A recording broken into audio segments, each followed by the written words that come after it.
नमस्कार, मी प्रीती। आवाज इंडिया मराठीमध्ये आपल्या सर्वांचं स्वागत आहे। तर नजर टाकूया आजच्या टॉप 20 न्यूजवर। बिहारमध्ये आज नितीश कुमार यांनी पाटणाच्या गांधी मैदानात मुख्यमंत्री पदाची शपथ घेतली। नितीश कुमार हे बिहारचे 19वे मुख्यमंत्री झालेत। सोहळ्यात पंतप्रधान नरेंद्र मोदी, गृहमंत्री अमित शहा, जेपी नड्डा आणि एनडीएचे इतर वरिष्ठ नेते उपस्थित होते। महाराष्ट्राचे उपमुख्यमंत्री एकनाथ शिंदे यांनी बुधवारी केंद्रीय गृहमंत्री अमित शहा यांची भेट घेऊन मुख्यमंत्री देवेंद्र फडणवीस आणि भाजप प्रदेशाध्यक्ष रवींद्र चव्हाण यांच्याबद्दल नाराजी व्यक्त केली।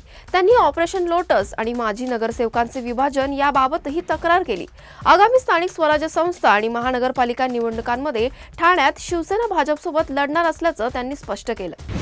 मुंबईत शिवसेना आणि मनसे यांच्यात राजकीय युती संदर्भातील प्राथमिक चर्चा सुरू झाली आहे। प्राथमिक माहितीनुसार शिवसेना मनसेला सुमारे 70 जागा देण्यास तयार आहे। तरीही जागा वाटपाचा ठराविक फॉर्म्युला अजून ठरलेला नाही। मनसेने आपली ताकद असलेले 125 प्रभागांची यादी तयार केली आहे, ज्यामुळे राज ठाकरे युतीत छोट्या भावाची भूमिका स्वीकारतील की नाही हे पाहणं महत्त्वाचं ठरेल। कणकवली नगर परिषद निवडणुकीत नितेश राणे आणि निलेश राणे आमने सामने आहेत। भाजपकडून मंत्री नितेश राणे तर शहर विकास आघाडीच्या तर्फे आमदार निलेश राणे उमेदवार आहेत। नितेश राणेंनी मित्रपक्षावर टीका न करता त्यांच्या पक्षाला 100% पाठिंबा दिला असल्याचं सांगितलंय। तर निलेश राणे शहर विकास आघाडीच्या प्रचारासाठी माजी आमदार राजन तेली यांच्या घरी नेत्यांसह शक्ती प्रदर्शन करत आहेत। सावंतवाडी नगर परिषद निवडणुकीत भाजप शिवसेना युतीतून नगराध्यक्ष पदासाठी श्रद्धा सावंत भोसले मैदानात आहेत। पहिल्या मुलाखतीत मराठी बोलताना आल्यामुळे त्यांचे सोशल मीडियावर ट्रोलिंग झालं, मात्र मंत्री नितेश राणेंनी त्यांचा बचाव केला। श्रद्धा सावंत भोसले सावंतवाडीकर असून स्थानिक संस्कृती आत्मसात करत आहेत। मुंबई महानगरपालिका क्षेत्रातील जुन्या इमारतीच्या भाडेकरूंना मोठा दिलासा मिळणार आहे।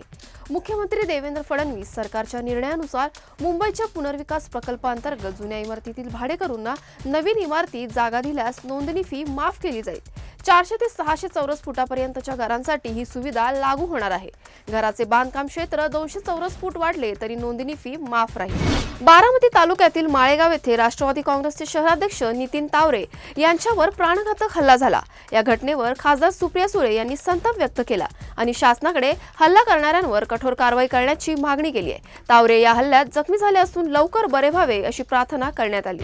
पुणे बंगलोर राष्ट्रीय महामार्गावरील नवले पूल परिसरात अपघात टाळण्यासाठी केंद्रीय राज्यमंत्री मुरलीधर मोहोळ यांनी केंद्रीय दळणवळण मंत्री नितीन गडकरी यांची भेट घेऊन अल्पकालीन व दीर्घकालीन उपाययोजनांवर चर्चा केली। मोहोळ यांनी सांगितलं की गडकरींनी यासाठी सकारात्मक प्रतिसाद दिला असून आवश्यक पावले उचलण्याचे आश्वासन दिले आहे। छत्रपती शिवाजी महाराज आंतरराष्ट्रीय विमानतळ आज काही तासांसाठी बंद राहणार आहे। भारतीय वेळेनुसार सकाळी 11 ते सायंकाळी 5 या काळात येथे कोणतेही विमान लँड किंवा टेक ऑफ होणार नाही। विमानतळाचे प्रशासन रनवे बंदीचे नियोजन करून प्रवाशांना सूचना दिल्या आहेत। दिल्लीतील सेंट कोलंबस शाळेच्या प्राचार्या आणि शिक्षकांच्या जाचाला कंटाळून 10वी शिकत असलेल्या मराठी विद्यार्थ्याने मंगळवारी मेट्रो स्टेशनच्या प्लॅटफॉर्मवरून खाली रस्त्यावर उडी मारून आत्महत्या केली आहे। शौर्य प्रदीप पाटील असं पीडित विद्यार्थ्याचे नाव असून तो नवी दिल्लीतील राजीव नगर भागात राहत होता। शौर्य प्रदीप पाटील हा मूळचा सांगली जिल्ह्यातील खानापूर तालुक्यातील ढवळेश्वरचा रहिवासी आहे।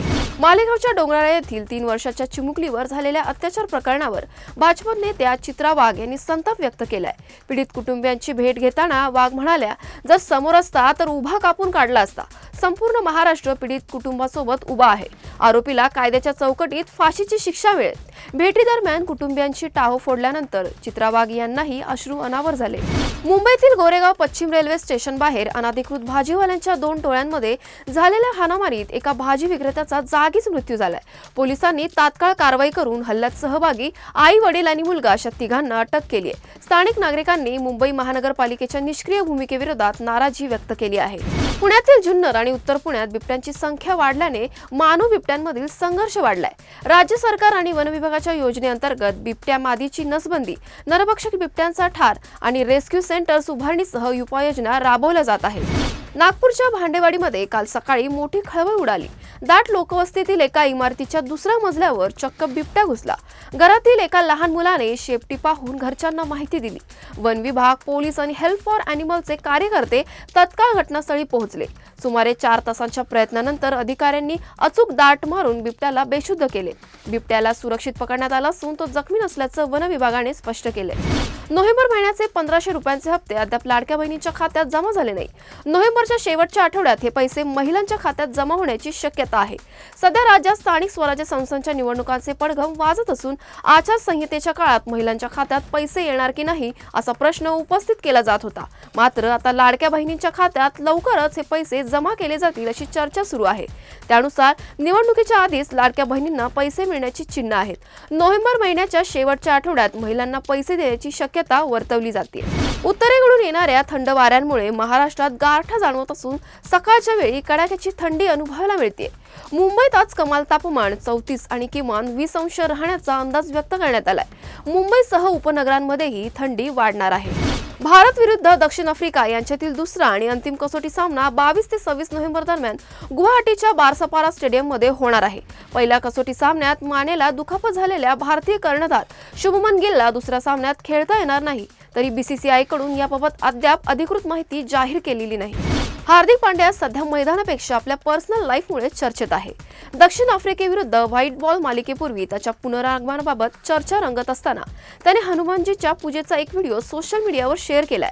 व्हिडिओमध्ये हार्दिक आणि दुसरा व्यक्ती एकत्र बसून हनुमान चालीसा पठण करताना दिसतोय, ज्यावर चाहते खूप प्रभावित झालेत। हार्दिक सध्या दुखापतीतून सावरत असून लवकरच टीम इंडियात परतण्याची अपेक्षा आहे। सैफ अली खाननं मुंबईतील अंधेरी पूर्व येथील कनकिया वॉल स्ट्रीट बिल्डिंगमधील 2 कमर्शियल प्रॉपर्टी 3.75 कोटींमध्ये खरेदी केल्यात। या दोन्ही युनिट्सचं एकूण क्षेत्रफळ 5681 चौरस फूट असून 6 कारसाठी पार्किंगची सोय आहे। विक्रेते यूएस स्थित औषध कंपनी एपिओर फार्मास्युटिकल्स आहेत। पुट्टपर्तीतील श्री सत्य साईबाबा जनशताब्दी समारंभात ऐश्वर्या राय बच्चन हिने हजेरी लावत मानवता आणि प्रेमाचा जोरदार संदेश दिला।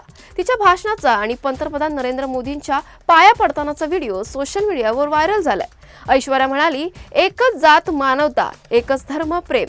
श्रोत्यांनी तिच्या भाषणाला मोठी दाद दिली आहे। अशाच महत्त्वाच्या बातम्या बघण्यासाठी पाहत रहा आवाज इंडिया मराठी।